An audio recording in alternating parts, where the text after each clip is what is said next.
King. We are live. Oh, yes, we are live because we went straight to We live are today. live. We went straight to live. We went straight to live because Rodney doesn't know how to click buttons, and Cecil's not here to click the buttons for Rodney. So you're gonna have to Hey. excuse us, folks. welcome Hi, to another, guys. welcome to another edition of Inside.net with co-host Elahn. And Hi. today, yeah, right. I'm trying to do things. And today, this way, that way. There we go. That way. We got maximize fun, right? We got Hassan Habib back with us today to talk about more amazing technology. Today's topic of conversation is OpenAI, which is something that I knew nothing about until one of my web friends was like, "Hey, Rodney, this thing's amazing." And I was like, "Okay, what would I use it for?"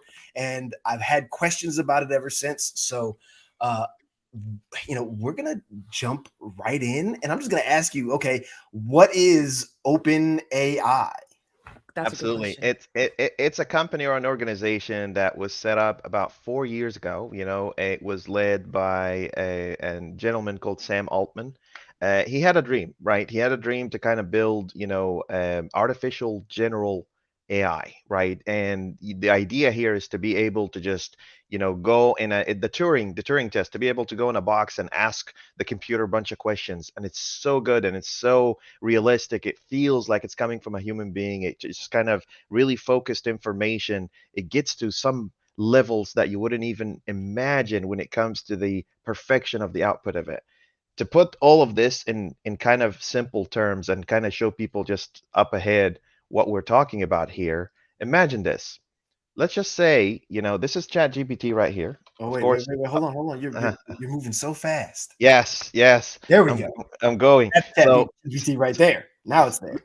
Right. So imagine this. If I go and say, write a piece of poetry about, following engineering best practices. Okay? Watch what it does. The realm of engineering where innovation thrives. There are practices to follow to ensure it survives. Best practices, they're called a set of rules, guidelines that engineers must heed to create design sublime, and so on and so forth. Now, here's the crazy part. The crazy part.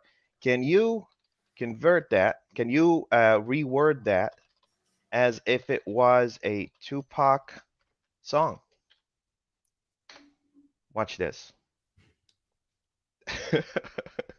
In the world of engineering, where the game is innovation, there are rules to follow for flawless creation. The best practice. I'm not a rapper, so just deal with it, But look at this. It's just like it says. What if I just go and say, how about if Shakespeare wrote that? What would it look like? And then it goes on and on like this. I'm gonna be the guy that asks the stupid question, right?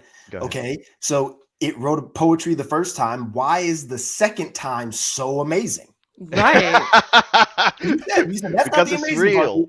Because it's real. Like, that's what's so crazy to me. It's not a fluke. It's not a fluke. Yes, it's a pure thing. You put something in and you get something out. Like, okay, that makes sense, right? Like, because now you have an endpoint that you can ask questions to, and it's giving you reasoned about answers. Yes, right? It is a reasoning engine, not a data engine. Sam Altman really presses on that because sometimes its reason is flawed. Sometimes it will give you information that is completely not true, right? And that's totally part of the progression or evolution of this system. And this is a really, really important thing. Two things just for people to know. This is a reason engine. It plays on things that to it makes sense, but it doesn't necessarily in reality make sense, to us, because there are certain parameters that it's not there yet. When it reaches that certain parameters, that's what we call artificial general AI, right? Or artificial general intelligence. What that basically means is that it's actually incorporating all the different parameters. It gets to a point where it's hard to kind of determine whether the person writing that answer is actually a human or an AI, right? That's trippy. That is trippy.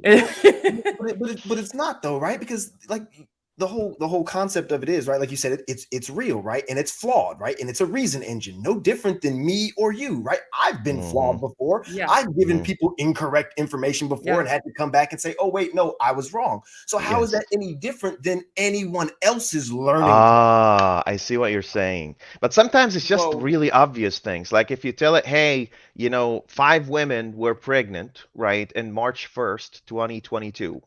When will they all give birth? It calculates 2-3 years ahead. So that's just obvious things because the calculation, it's not there, right? You know what I mean? So it's still growing though. But to your point, Rodney, and this is actually a really deep point, it's also incorporating our imperfections. That is amazing. And that's the point for me. Go ahead.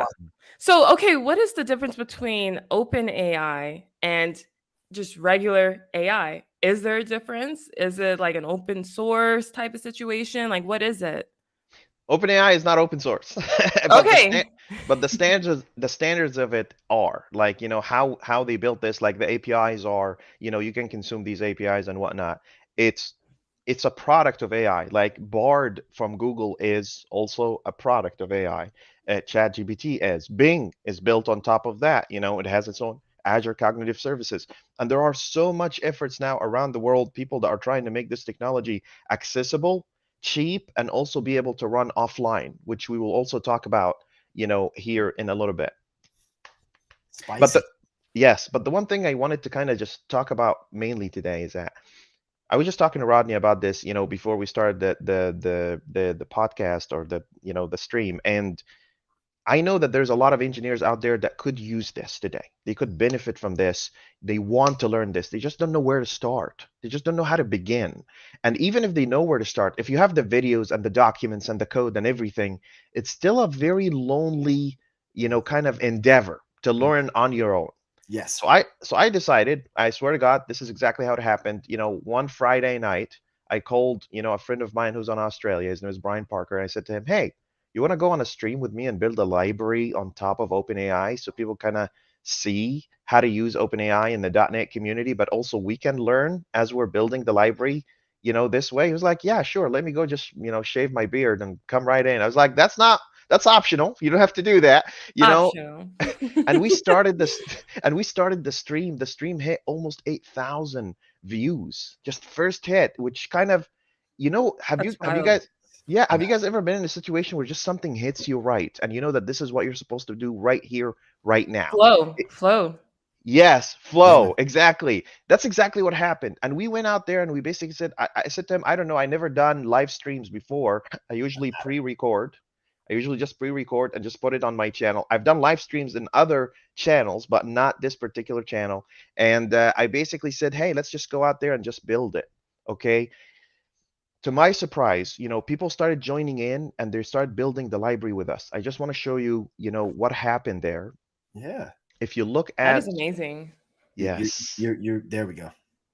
If you look at the channel itself in the live stream sections in here, actually, let's go to the list, right? So in the list, we are about, let me show you here. We are about 20, up until yesterday, we are about 23 sessions in. Nice. Building an entire system from scratch, from ground up, right? More important than AI and all of that stuff, I want to show people what it's like to produce a product in the fastest and easiest way possible, what it's like to pair with people, what it's like to work kind of hand in hand. Like if you look throughout the entire session, we're passing tasks back and forth like that. There's a point in time where we just go and say, hey guys, I think we're ready. If you type in OpenAI in here and just find in the standard AI, OpenAI, we have a library, living, breathing library that was just produced 11 days ago and has already 473 downloads. Okay, this happens. Gosh. Right. This happens when you kind of you want to reproduce a feature at a time. You want to put a feature at a time and allow an entire community to be a part of this work. There's a lot of contributors. Like imagine this, I just started this like a month ago. And if you look at the contributors on this project, we have 28 contributors from everywhere around the world. Wow. How beautiful is that? That is gorgeous. And I just want to make sure, like, I really press on this idea that while we are talking about OpenAI, this is really mostly just a community endeavor. What it's like to bring a bunch of people together, passionate about a particular topic, and have them sit down together every night for a couple of hours, consistently every day, and how they can start shipping out features and stuff like that. It's amazing, isn't it? I have some people joining the stream where it's like 3 in the morning in their country from Puerto Rico. It's like they're like it's 3 in the morning. I'm like, it's really late. It's like I'm really excited about this. This is the only way for me I'm going to learn about OpenAI and actually grow in that endeavor. What do you guys think? I love it. I mean, it's right up my alley because like I live stream for the sake of doing it, not because I think that there's any real value in it, right? But it's just doing it, right? Like, and it's the fact that you had the spark. You're like, hey, we should just do this and see how it goes, right? And the fact that people find value in it is the most amazing thing, because people have come to me and said, oh yeah, Rodney, I found this stream and it really helped me. And I'm like, yes, glad that it did something for someone, because that wasn't the intent. The intent was like, I have an idea. I like to show people how things are done. Right? Oh, our Rodney. industry There is. Dude. Oh, sorry. You kind of glitched out just a little bit. Yeah. which goes to prove maybe we are in the Matrix and AI is trying to kind of. Hey, don't make me dissociate right now. I'm on live. So there's no black cats in my house. I'm gonna need you to stop. Don't make me dissociate. You know, you're right. This is too much. Okay. So you have been doing this live stream, right? You've been or building something on top of OpenAI, right? So now people you've got to document it so that people can see that you're shipping something, right? Yes. And that again is a missing piece of our industry, yes, which is sometimes people don't see what it takes to get a product from inception to completion. Yes. And that disconnect is very hard. So being able to leave an artifact to show people, hey, I had this idea, and 25, 30, 60 days later, I'm able to produce an artifact that satisfies the beginning of that idea. That's a very big missing piece of our industry. So I'm glad that you're leaving that artifact. Yeah, absolutely. It's valuable. It's valuable. Absolutely. Want to see how it works? Go ahead. I want to see how it works. But one thing that I think it's so funny is like what it sounds like to me is an example of synergy, which is like when everybody is just in alignment and they're doing their part, and all of a sudden like the magic just starts flowing, and you guys are just working together and cooperating together to build something amazing. Yep. My question is like, how is it when it comes to managing tasks? Yeah. And like, is it like everybody's just going to what their strongest skill is, or like how are you guys like discerning that? That's a beautiful question. That's $100 million question, because that's the piece that's missing when engineers are excited about something. How do we organize our work? How do we start? Especially when you don't have a sort of an organized team. It's just in the open source space, people from all over the place. What do you do? So here's the strategy. The first feature that I shipped, I recorded every single component in it and every single piece of it as I'm pairing with people for a purpose. To take these recorded sessions later and go do something like this. I'm going to share my screen with you here. This is how I'm managing this project, basically. Let's go in here.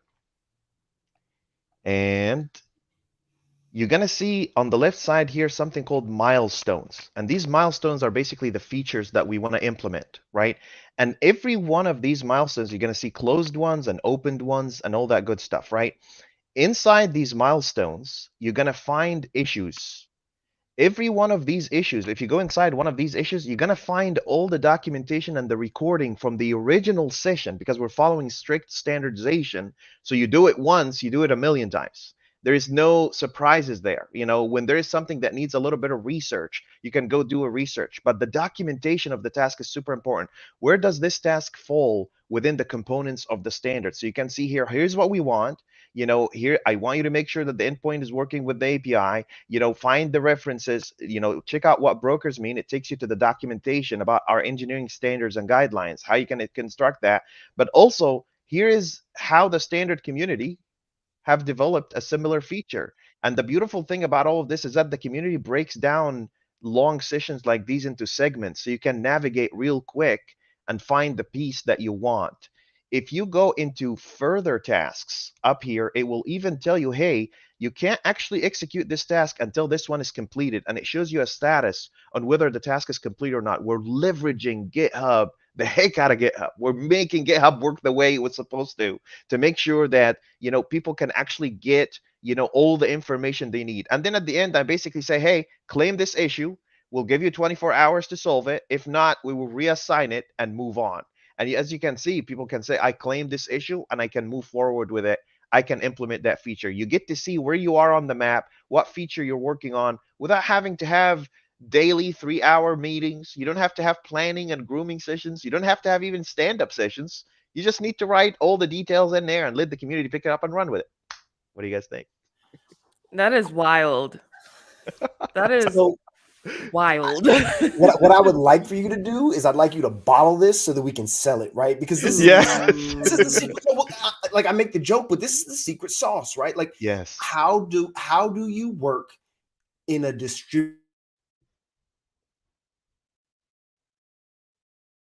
We're gonna have to tell him to reset the router.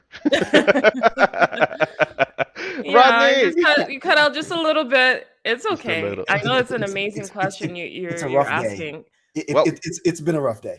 What were you saying? Tell me your question.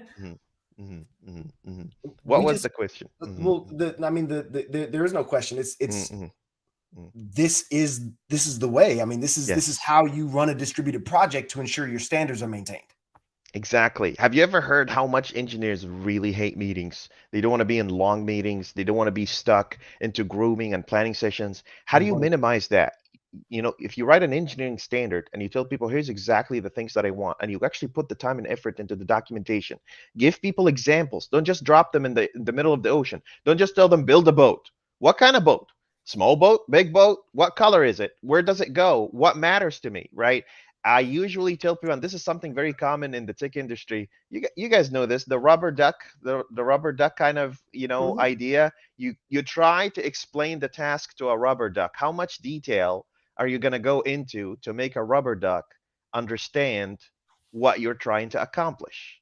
The point here is to basically go and say you're going to explain it like in terms of ABCs. You're really going to go as much detail because it's a rubber duck, right? That's the point here. The point is to go and say, hey guys, I want to put as much detail in there. So when people actually pick up a task like this, they see there's much care into this. Here's the rules for this. It doesn't matter where you are, who you are, senior, junior, principal, partner, engineer, doesn't matter at all. The value that you bring to this community is the only thing that matters. Titles, where you're from, what your background is, how long you've been in the industry, doesn't matter when you write software.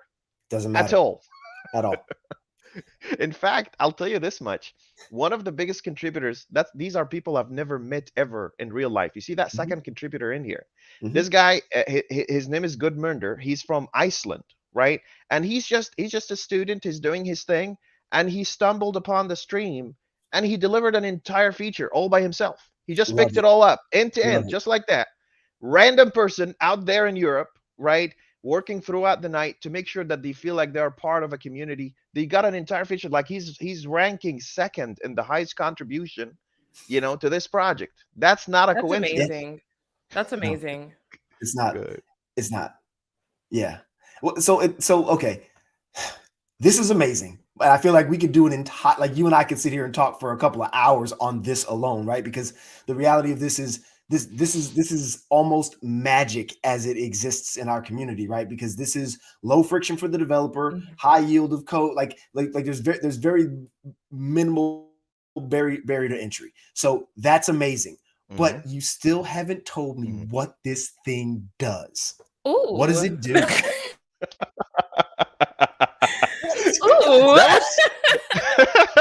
That would be a good idea, So let me tell you what this is, right? This is, okay, we have a lot of .NET developers. There's a lot of .NET developers out there. They want to incorporate AI into their systems, their businesses. There's a surge right now. And if you're not getting on top of that wave, you're going to be missing out in a big way because, everybody now is thinking, what can I do to make sure that this system, that my system today is optimized? Can we generate more revenue? Can we save more costs? Can we optimize processes incorporating AI, right? How do we do this? I'm gonna share here the architecture, just really a blank screen, and then we're gonna go through it real quick. So okay, so Sam Altman and friends basically went and created, open AI RESTful APIs. Just RESTful APIs. They're stateless. They can be integrated with anything in the world. Go ahead, Rodney. Go ahead. Pause and tell us what OpenAI is, because I know that there are people that probably don't know. Yes, OpenAI is the company that created the very popular ChatGPT as a product. Okay. It's a group. Yeah, it's a group of engineers that got together. They built an amazing system, and I'm going to dive a little bit more into how they did this, because the how they did this is actually really important. But we'll talk about this in a bit. Okay, so you have a bunch of .NET developers sitting in here, and they're saying, hey, we have all these customers, right, that are waiting on us in here to kind of integrate AI into our system, right? But we don't have anything that is .NET friendly that would allow us to interact with OpenAI RESTful APIs, without us having to build an entire client and kind of figure out all the documentation and figure out what parameters we need to pass and all that. So I was like, hey, I'm trying to learn OpenAI too. Why don't I turn my learning into kind of a kind of multifaceted investment where I am learning about OpenAI, but at the same time, I'm building a library for myself and I'm sharing it with the rest of the world, right? To basically go and use the standard OpenAI .NET or .NET library like this. So now all of these developers out there will be able to pull in the power of AI into their .NET applications without having to learn too much about how to integrate with the system. That's what this project is. Okay. So far. This is history in the making. Yes, it is. It's fun. I'm gonna point out, I love that you are drawing me pictures. Like, I'm a 5-year-old. I like pictures. I love the stick figures. Rodney, I swear. Makes sense. Look, Elahn, I swear to God, most of my day as a solutions architect team lead is drawing pictures, because Amen. I could write documents. I could write a wall of text all day long, but nothing beats drawings. Nothing. If you look at most of these ancient cultures, we know about them today because of their drawings. Right. Otherwise we don't know, right? Right. I don't need to know your characters. It's universal. That's right. So this is what this project is. It's me learning out loud. That's what I call it. I'm learning OpenAI out loud. Yes. And imagine this. Imagine you're reading a book and learning about it, but at the same time, hundreds and thousands, actually thousands really, of other people are learning it because you're learning it. Yeah. They're learning it with you. They're seeing it, doing it. What's more fun about this, they're starting to explore it with you. The things that you get stuck on. Have you ever been trying to understand something and be like, I don't know what that means? There are so many of these moments on the stream, and then someone chimes in from Italy, Romania, Australia, and be like, hey, I figured it out. Imagine if the world worked this way. It's synergy. Magic. Oh my gosh. I love that. So that is globalized pair programming. Yes. Right? That's the beauty of this. Yeah. So it's funny because I'm about to do a session later at the day job where I'm going to sit down with a group of developers and I have a spike I have to complete, right? And I want them to sit there and watch me go through the motions of the spike so that they understand what my thought process was, what I was trying to accomplish. So that way, when we hit the weeds, they can be like, hey, Rodney, I know what we were trying to do, but this isn't going to work, right? So what you're doing is you're building this thing, learning this thing. People are learning it with you because you're learning it, and you're building and producing an artifact that the community can consume. Exactly. Amazing. And we're leveraging something in here. I'm sorry I keep jumping between screens, but first world problems. My screen is too big. I have to reshare and all that, but I'm sorry about that. But here is that's a good problem to have, right? So I want to show you something. I'm not just kind of letting it go circles around the world. You can actually, so I'm leveraging the existing capabilities in GitHub to kind of go and say, I'm just looking for one that is test driven, something like this, send chat completion. If you look at the commit history in here, you will see it going round in circles on the same stream. Like it's pair programming, test driven development. So I'm writing a failing test. Some guy from Germany, Mabruk, will make it pass. Another guy from Uzbekistan will write a failing test. This is all in the same stream. And then another guy here from Seattle will make it pass. And then another guy from Australia will write another test. And then another guy from Puerto Rico. This is all in the same stream. Look at the timeline on this. Okay, this is even more amazing. Oh yeah. Oh yeah. It's beautiful. By commit.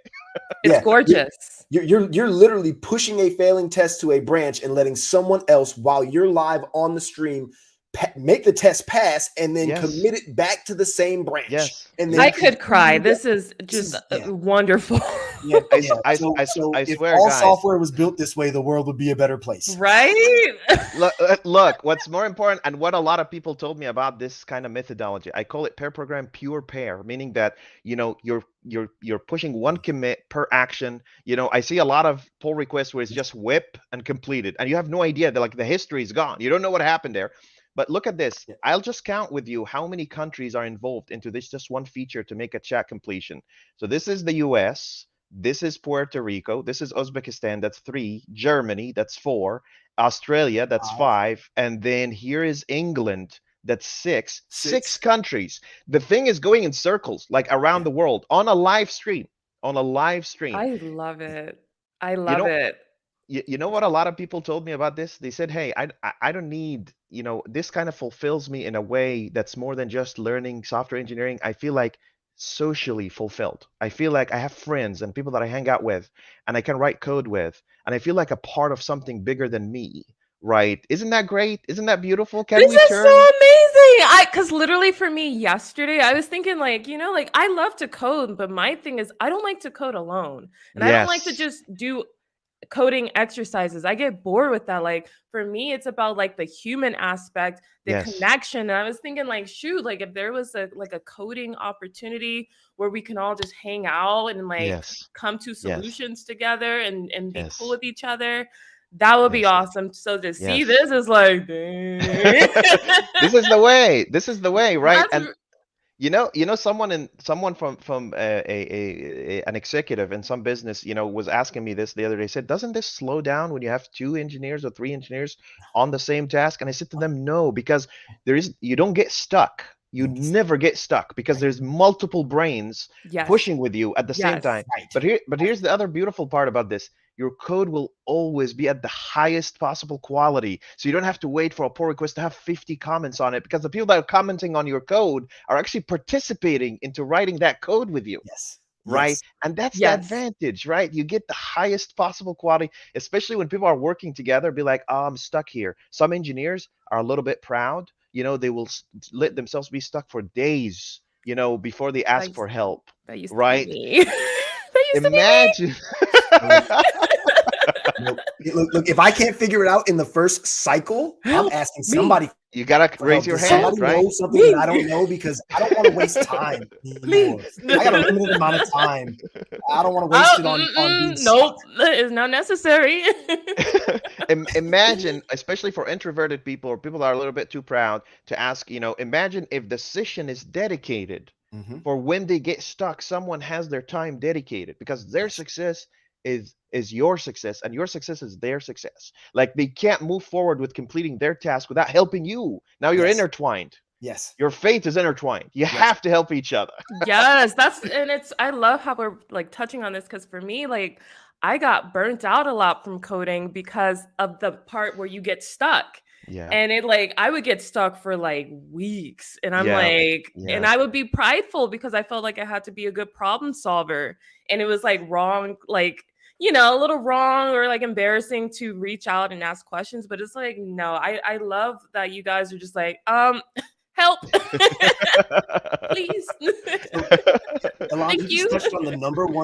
You just touched on the number one reason why I love open source, right? Ooh. I get an opportunity to see how other people have solved problems. And that adds to my problem-solving toolkit. Oh, I've seen this thing before because I saw it in this person's library. Oh, I get how to solve this problem now. And it changes everything. Right? So this is a very interesting thing. So I'm excited. Really bad host, and I haven't been paying any attention to the comments. So I'm gonna point out. We've just been having delicious conversations. That's all. That makes me happy. Paul Ward tells us that we should definitely build a Chat GPT powered rubber duck. And it's funny, Paul.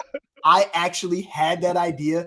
I don't want it to be a rubber duck. I want it to be an easy button, right? So like I press the easy button, I tell it what I want, and then it just tells me back exactly how to do it easy, right? Like I want like the 2.0 easy button. So yeah, I think this is going to be the next live stream that he does. He's going to build a chat powered rubber duck. He's going to stick it on the desk behind him, and it's going to have Siri's voice, and it's going to be fantastic. Hey, look, I'd like to see that. Cecil is in the comments. Cecil is here. He says that I'm ignoring him. I was waiting for you to add yourself. Come back. Cecil, we Ship has sailed without you, Cecil. He's telling me to stop ignoring him, folks. But I want you to see it. I'm not ignoring him.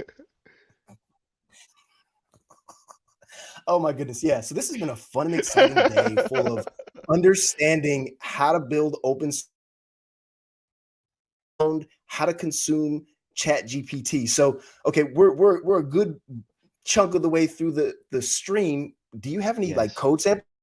Oh yeah, big time. I'd love to see that. Oh yeah, we're gonna do a live coding session in here, just so people understand before I jump into this. Oh wait, we're gonna do this live now. Oh yeah, fantastic. I promise you, I code super fast, like really fast. But you know, I want to kind of. Yes. I'm only 10x because of the people that support me in these projects. So they kind of replicate. I think 10x is not the person that can do the work of 10 people, but rather inspire 10 people to do the work. Yes. And you know, this is the point. You know, it's not I'm not trying to look at this as a competition. I'm looking at this as a social activity. You know, we are hanging out. How can we hang out and produce something fun? Yes. What's wrong with that? Yeah. That's okay, right? So let me show you. Yeah, we're just having a good time, right? So let me share Visual Studio here, and let's write some code together, because you know code is fun, right? Let's do this. So here's OpenAI demo. I'm just gonna start from scratch intentionally because I want people to kind of see it live, see what it looks like. And here's AI demo. Here you go. Okay, we're good. I'm clicking buttons. Yes. But seriously, Cecil, come back. Where is he? I don't know where he went. Like I don't see him anywhere. He's laughing. He's just laughing. It's like he's trolling us today. He really is trolling us. So we're live coding. All right. You're a .NET developer. You're a .NET developer, and you want to basically write in an AI powered system in the matter of minutes. I like simple, easy things that you can use. If you type in standard.ai.openai, you're gonna find our library right here. Go ahead and just install it. This is the 0.03 version that we have in here. I'm just going to install it real quick. Let me just show you, because there have been a lot of time and effort that was invested into simplifying the experience. Okay, so you want to access this API, right? You don't know where to start. So I'm just going to go here and say, okay, here's my OpenAI API configurations. So I'm just going to go ahead and say, this is my OpenAI API configurations like this. And I need to pass in a key. In order for you to get that key, you need to register at the OpenAI website and get that key from there. I'm gonna share a key here because it can be rotated, and then I'm gonna tell you guys about a really fun story about what happens when you push your own API key by mistake to a public GitHub repository, right? We've all been there, you know. Oh yeah. So let's create the client. So OpenAI client. So just a simple client, and I'm passing in the configurations to it. No problem there. Just very straightforward. Now I want to chat with OpenAI. I want to have a little conversation with them. So I'm just going to go here and type in a chat completion.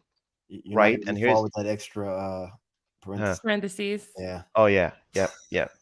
You got it. You see another point. Yep, exactly. You guys are pairing with me. You're pairing with me, right? It's just so fun that way. You can come back, Cecil. You can come back. So I'm gonna write in a chat completion request in here. So I want to chat with the system, right? And I'm just gonna go and say, okay, I want to pick up a model, and this piece is very important. A model is what really determines the outcome. A model is algorithm plus data. So you pull a lot of data from the internet, make it go through an algorithm, you get an AI model. And that model is the one that knows how to map your question to the answers, to the data that it has, and give you the right answers. Oh, We can wow. talk. The model is the most important part. The model is where the money is, and it takes a lot of computation power too. Let's just type in here GPT dash 3.5, and we already have implemented a capability that will give you all the available models, so no problem there. You're going to find that also in the documentation. And then in the messages, I'm just going to write in a new chat completion message like this, just a simple array. And inside that guy, I get to determine who I'm talking to, right? Who is the person that I'm talking to, who I want ChatGPT to pretend to be, right? So I'm going to send a message here and say chat completion message like this. And inside that message here, I'm going to go and say, here's the content. What is C#? And in the role, what role do you want AI to play? I'm just going to say user. So this is me, the user, sending a question, and the AI is going to try to respond to me. So let's just go through this real quick. I created a configuration, I created a client, and I'm creating a chat completion request. The only thing that's left for me to do is basically just send the request. So I'm just going to go here and say chat completion, and here's my result equals, and then I'm going to go and say await OpenAI client. That's the client that I just created, and post chats.post chat completion async. So I'm basically sending in this object that I just created. Let me minimize some of these windows because it's getting busy like this. So I'm sending this chat completion request. Create configuration, click the client, create the request, and then send that request over the wire. Right? And once that's done, I want to kind of print all the answers that come out of this. A cool way, someone might say, oh, you need to iterate, right? You need to basically, send, do a for each or something like that. Here's a nice, cool way that you could do, and I think some people will actually appreciate this. I'm going to go to the response here and choices. This is the equivalent of iteration. And then I'm going to go and say for every choice in here, go ahead and write in the console, right, the role and what this role is saying and all that. So I'm just going to put here a quick string interpolation piece like this, and I'm going to go and say choice dot message dot role. That's for every message that we're iterating through, and then what this role is saying to us. So choices dot messages dot content like that. So this will produce the results out of me asking what is C#. We think. We don't know. Maybe it'll work, maybe it won't. I don't know. But, we might get the blue screen of death. We'll see. I mean, I've seen worse in demos, but yeah, same. but I do want to nitpick for a second because I'm a nitpick. Yeah. I'm that guy that's going to Please. nitpick on the pull request. Please do. So your choice of array dot for each, like why would you use that over just iterating over it like a normal .NET developer? So great question. You could do that, or like for instance, let's say you have an array in here, and this array is like let's just say it has A, B, and C like that, right? You could iterate, or you could literally just say array dot. It just looks better, like for each. If I go and say here's my array, and just print console write line, that's it. How beautiful is that? That's nice to me. It's just straightforward, right? I write a lot of reactive code, so things like that are nice to me. I like to do things in line because it's easier, but not. I can't tell you the number of times that I've come across a for each loop and I'm just like, do we need it though? Yes, and that's fair. That's a fair kind of thing. And by the way, your code really depends on the team that you're working with. Are you working with juniors? Don't try to be like, don't show off, don't floss, right? Exactly. Exactly. Don't flex. Flexing. Don't flex, right? I mean it. Some people in New York will say floss, but flex works too. But yeah, you could do it this way, or you could just iterate, and we could do either one of them. I just want to no, leave it. I love it. Like I love that approach. Okay, so at this point, well, you got to give us a key. Let's give it the key. Show us your key. That's the key. Uh-oh. Now back to our funny story. It's okay. I can revoke the key anytime. That's totally fine. Yeah. By mistake, I pushed in the key right into the public GitHub repository, and immediately after 30 seconds, I got an email from OpenAI saying, hey, we have detected that your key has been leaked on a public repository. So we revoked it for you and rotated it for you. Oh, yeah. Oh, how kind of them. Oh, That's amazing. That's so kind. That's software engineers looking after each other. I love that.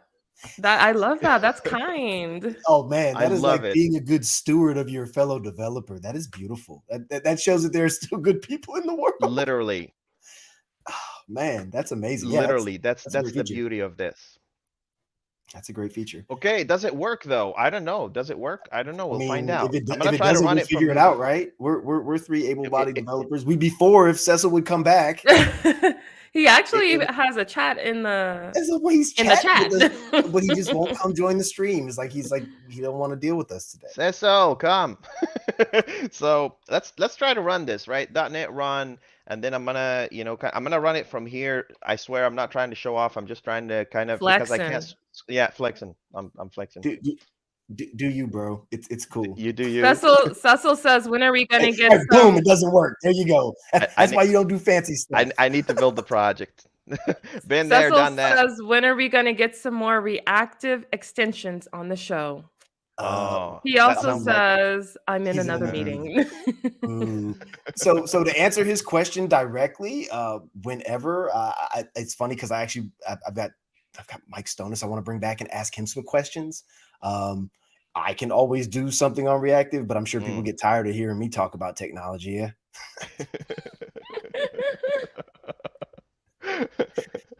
All right, fine. I'll run it directly from the play button, and see, that's exactly what happened. See, we just got caught flexing. He was trying to, I can do it the special way. I'm gonna do it on stream, and then boom, it blows up. Fine, I'll do it. Watch this. Watch the output of this. You're gonna love the output of this. It basically went and said, so I said to, hey, what is C#? And it responded with assistant. C#, pronounced C# is a modern object-oriented programming language.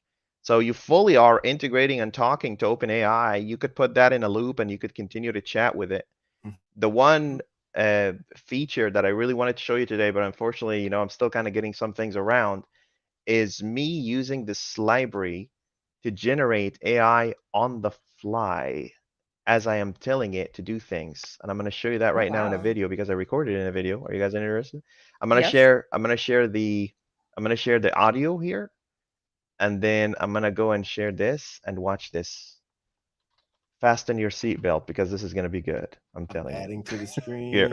So here's the videos and here's this guy. Watch this. Tell me if you can hear the voice.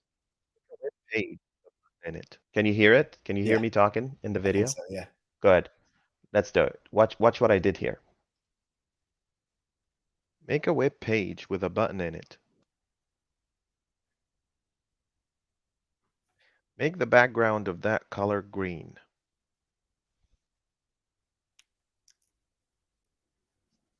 Make the background of that button blue.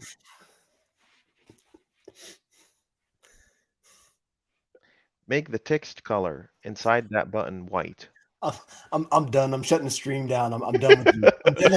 This is crazy. Craziness on live internet. You trying to put me out of work?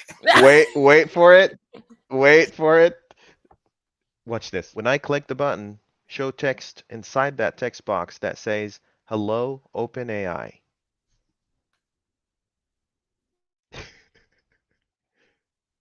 So when I click the button, "Hello, OpenAI." I didn't write one line of code. I just dictated. Coming in theaters near you.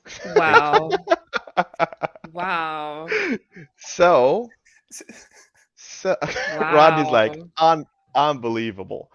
This is how you know Hassan is a real developer. Because he does the real stuff deal. Like this. The real deal. Wow. The possibilities are endless. Imagine people, that some of the things I'm thinking about right now, just so people understand, is the idea of, people not even ever have to interact with UI, but AI tailors a user experience for them based on their experience with the system and based on their requirement. Like, let's say you're a salesperson sitting on a call and the customer is calling. AI is listening in, generating UI that helps you complete your task instead of you clicking around, in a big dashboard with 50 million buttons, don't know where to go, what to do, and you miss the sale. believe it or not, My 60% goodness. of inbound calls go missing. Look, 60% of inbound calls go missing. Do you know why? Training, people are not familiar. You know, they couldn't find the button. The system is down. 60%. And these are inbound calls. The customer is calling to give you money. That's not cold calling, right? So imagine how AI can, you know, really help businesses generate more revenue, kind of help people. You know, imagine if you have a really expert, you know, on the call, an expert salesperson, and it's learning from them, and it's taking that knowledge and making a fleet pattern where it can share it with all the new salespeople, so they know how to interact with customers and how it can boost the system. There's millions of these ideas out there, millions. Man, so So like many different uses. you just took like the big can of worms that I've been sitting in the shed for like years, and you just cracked the seal on it. Like the joke being, when I was when I was in my younger years and I didn't understand the way the world works in software development, and it was like, legitimately, I wanted to build the same thing Iron Man had. I wanted my own thing that I could just Jarvis. talk to, and it would just, You want your own Jarvis. I want my own digital butler is what I wanted, right? Yes. To go do the things for me that I don't want to do for myself. Yeah. And what you're showing me now is that the thing that I dreamed about then is real. Like, it's right in it. And not only is it real, I can start it with a couple of lines of code that you just showed me. Yes. This is Dreams come true. The new world, right? Like, this is impressive, my friend. Yeah. And look, the product itself and the library itself, and this is crazy to say in a stream like this, but the library, the product, OpenAI, everything will eventually turn into legacy. I'm trying to use this as an excuse to connect more people to each other and show them what it's like to work as a community. Okay, that's the main purpose. I love that. People first approach. People first. Anybody out there can build software. Listen, guys, there's a ton of .NET libraries out there that support OpenAI. I'm not inventing something new here. But what makes this library special is that it's a story of a bunch of engineers coming together from everywhere around, forgetting about their differences, backgrounds, where you're from, how long you've been in the industry. Doesn't matter. And they're getting to work together, help each other. Even the little moments where we get on a, you know, kind of in a segue, like yesterday, we're talking about the ostrich algorithm, where you just stick your head in the sand and pretend the problem's not there, and maybe it will go away. These little, these little moments, that's what this is all about.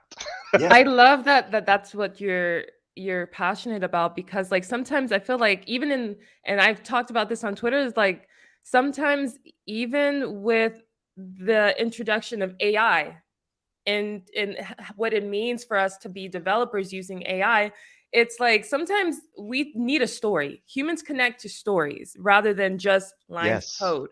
And something that's going to drive us further and drive technology further is the heart-to-heart connection and those heart stories.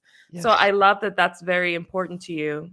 Absolutely. Absolutely. If you invest in developing a great relationship and connection with your engineers, you can build 1 million products. But if you lose your engineers for the sake of one product, they will never work with you again. They will never deal with you again. Is it worth it? I don't know.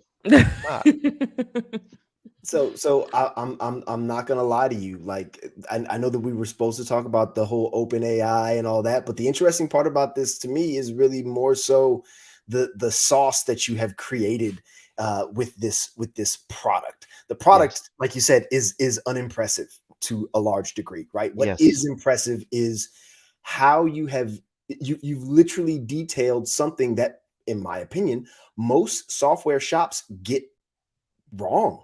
Which is how to pair program, like how to properly utilize resources, how to do test-driven, behavior-driven development, how to really red-green a test, how to write the least amount of code to solve the problem. Like, you have literally bottled that up and given that to the people, and it's something that, and I've seen a lot of shops. I've got a lot of software developer friends. I know a lot of people around the world, and a lot of people have told me that this is not an uncommon problem. How to organize the work, how to articulate the work to the developers. Like, all of that is something that, as an industry, in my opinion, we struggle with.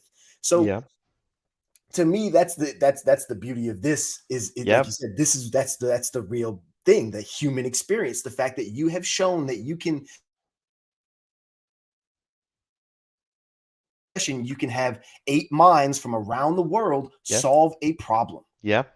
A problem that could have taken an individual one of those minds weeks to accomplish was solved in hours. Yep. Because we Exactly. put our collective thought process together and there is no stalling. Yep. Because what do you do when you ask for help? You're asking for a fresh opinion. Yep. So isn't it better if when the roadblock is there, the opinion is freely given and not even asked for, right? Like you didn't ask me to tell you, oh, you have a parenthesis. Yep. I told you because it now hinders progress. Yep. It is now a waste of everyone's time. So it's better for all of us to just put our egos to the side and put software first. Yes. Exactly. Absolutely. And have fun with it too. Yeah. Man, yeah. So like now so when do you do this? Because now I feel like I need to show up just we literally gather every night, around 9 p.m. Pacific Standard Time, 10 p.m. Pacific Standard Time, and we just hang out. It's just bunch of people just really love what they do, and they hang out. At the core of this, Rodney, is a community that is less focused on to be the best on the team, but to be the best for the team. How useful can I be? A community that really doesn't care about some bureaucratic nonsense like, oh, you need to show up on time and be in seat and all of that stuff. We don't care. We have a stream going on. Join in at your own time or pick up a task and look how we did these tasks. But the most important part of this, standardization. We need to agree how we want to build these components so anybody, anywhere can pick up a component and run with it. And we know 100% it's going to take the least amount of time and effort to develop and deploy and be merged and actually become a consistent, easy to maintain product. Yeah, not reinventing the wheel. Yes. Not reinvent the wheel. We don't have to research every single time what is the right regular expression to validate email. Yeah. We already done that 50 times. Yeah. Trust us. I'm going to be that guy again, and I'm going to stand on my little itty bitty soapbox, and I'm going to say, we talk a lot on Twitter in the developer communities. There's this ongoing struggle between over-architected and under-architected, and I always say, like, you wouldn't give a junior developer a feature that implements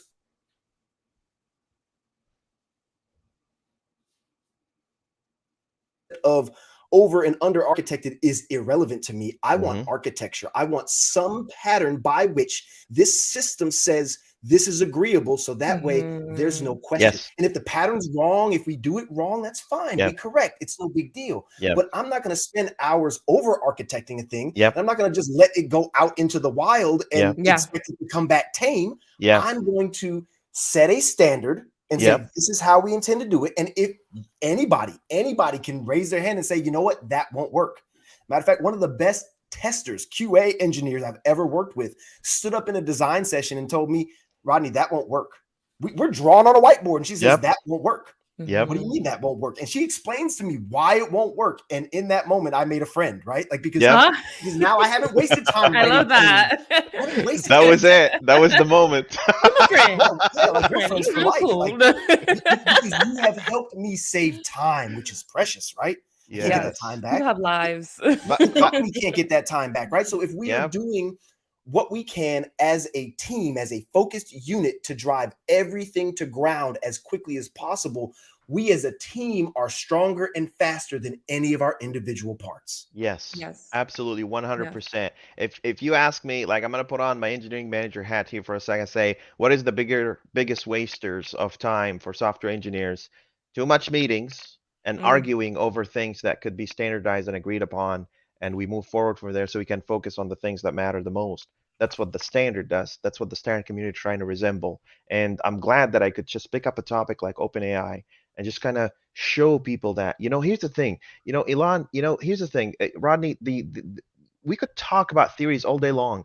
Show me it in action. Show me how a team come together, movement. Show me this. You can write books all day. I promise you, I wrote 3 of them. I didn't find anything more impactful than sitting down with people on the ground and actually work with people. You know what I mean? Right? I'm a social butterfly.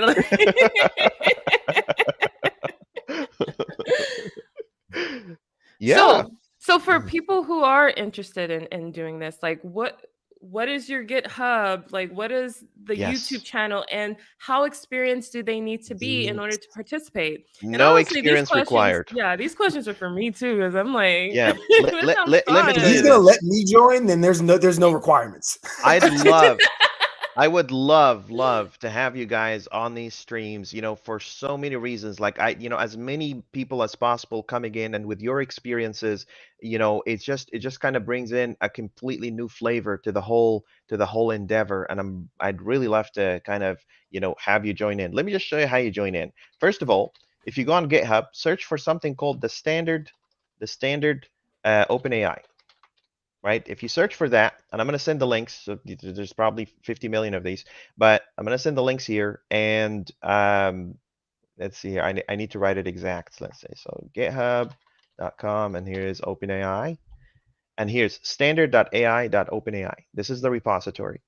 It already reached 165 stars in Wow. 1 month time frame, and it's already being used in multiple places. Let's share this link. Can I actually post in the links area? I'll just I you got got You it. got it, Okay. Rodney? I got it. Okay. So there is that. Now here's the fun stuff. In the repository itself, because it's people first, you're gonna find the standard community on Discord right here. So if you click on this guy, it'll take you to the standard community. There is 500 engineers from all over the world in this community, a community that I've been fostering for years now. And it has people from all over the place. Let me also share the link to that. So let's just kind of copy link address. Go and visit the standard community. Join in and ask us questions. There's a lot of people from everywhere, and there's some really funny conversations that happen in there. It's not just a bunch of robots just saying, "Hey, do this, do that." Nope, Yeah. it's just people, and people they come from everywhere. So that's another part. Lastly, you want to get up to speed on engineering in general. Here's the book. It's open source. It took me years and years to collect that. It's huge. It's huge book. It has all the engineering standards and guidelines that I could have. And not just that, I called upon the community earlier this year. I said, "Hey guys, can you translate this for me?" And now we have it translated into over 10 languages. You have My French, goodness. Arabic, Italian. I love, and the Uzbek language, the Uzbek community. There's a huge Uzbek community, that is, kind of really, really eager to learn about, the technology and all that. It's all translated in there. And not just that, I even show people, in the standard, I show them, hey, here's how you would implement it in different programming languages. So it's not really exclusive to .NET. Do you want it in Go? Do you want it in Hassan, there's no Kotlin? book. There's no book. I What? don't see a book. You didn't see the book? I It's don't see not a book. I there? see standard.ai.open. You're scrolling through a book that I don't see. Oh, it's not showing the screen? Let No. me try again. It's probably the large screen. StreamYard is killing us. It's okay. Here it There is. we go. Now there's a book. Here's the standard. So this is the standard, right? You can see it now. And here's the community. You can go to the community, the Discord, and here's the massive, massive book. It has a lot of stuff. By the way, when, some people said to me, I don't want to go through it. I just want a PDF copy. Here's the PDF copy right here, right? Also, in addition to all of this, if you decide to buy the hard copy on Amazon, all the funds, 100% of revenue goes to World Central Kitchen. So you're basically getting a hard copy and you're making a charity donation at the same time. This is really important for people to know. But then again, back to what I was saying, here's all the languages that has been translated to, human languages. And also here's all the programming languages that shows you how you can implement the standard in these programming languages. I told you a while back, someone said to me, in our first session, someone said to me, hey, maybe software engineering is not for you. I was like, well, okay, if I'm not smart enough for software engineering, maybe it's too complex. Let me use my brain as a filter and simplify the world for people. And that's what the standard is. Yes. It's really important piece of literature that I need everyone to read. Yes. The standard. The standard. The standard is out there. The standard. So this has been fun. Yes. We have learned all the things about how to build software in the open, the standard, OpenAI, ChatGPT, how to have a conversation with it. We learned that Hassan is working diligently to try and automate all of us out of a job. So thanks to him now for that. He's gonna point that out. You know. He's a wizard. Right. No wizard. A wizard. I got the hair and the beard for it. May as well. May embrace it. Magic. I'm getting a hat one of these days. Once I become a full RX wizard, I'm gonna get a hat and I'm gonna do talks in my hat. It's gonna be fantastic. By the way, Rodney, I actually do wear a black hat. Hold up. Exactly. I'm not kidding. If you go to my GitHub and look at the profile, I am wearing I'm Gandalf when he was younger. A wizard. The standard wizard, yes. So Paul is hitting like all the spicy things. I got to put this up here, right? Because how to not write code by pulling in a NuGet package that does it for you. Like, this is my mantra. Yes. Oh, wait, somebody else solved my problem? Yeah. Like, take it. Thank you. Yeah. Grateful. Yeah. That's great. Okay. It's like standing on the shoulders of the giants. That's what pulling these libraries mean. Go ahead, Rodney. Sorry.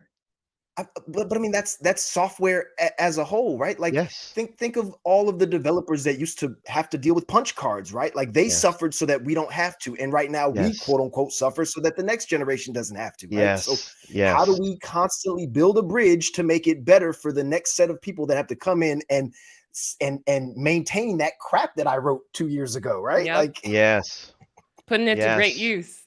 Amen. You got to. Absolutely, 100%. Oh man.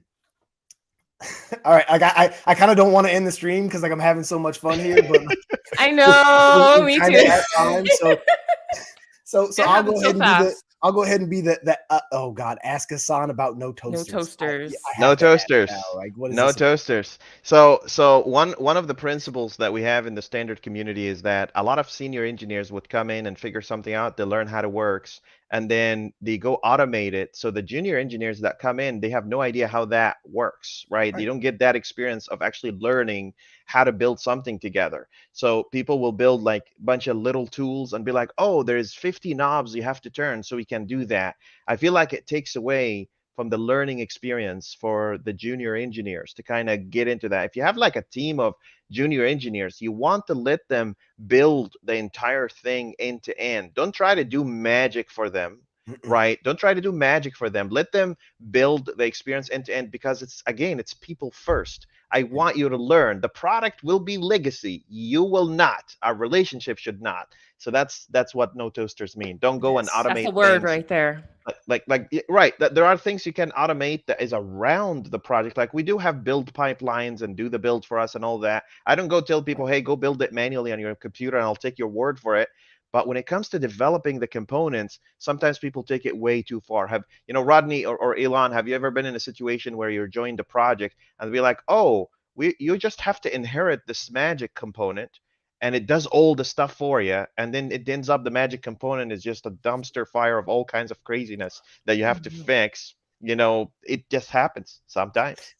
So a long time ago in another life, back when I did web, I worked on a system that like you couldn't Google the errors that would come from the stack output in the IDE, because every error that you would get would be a custom error that was wrapped because the system did magic.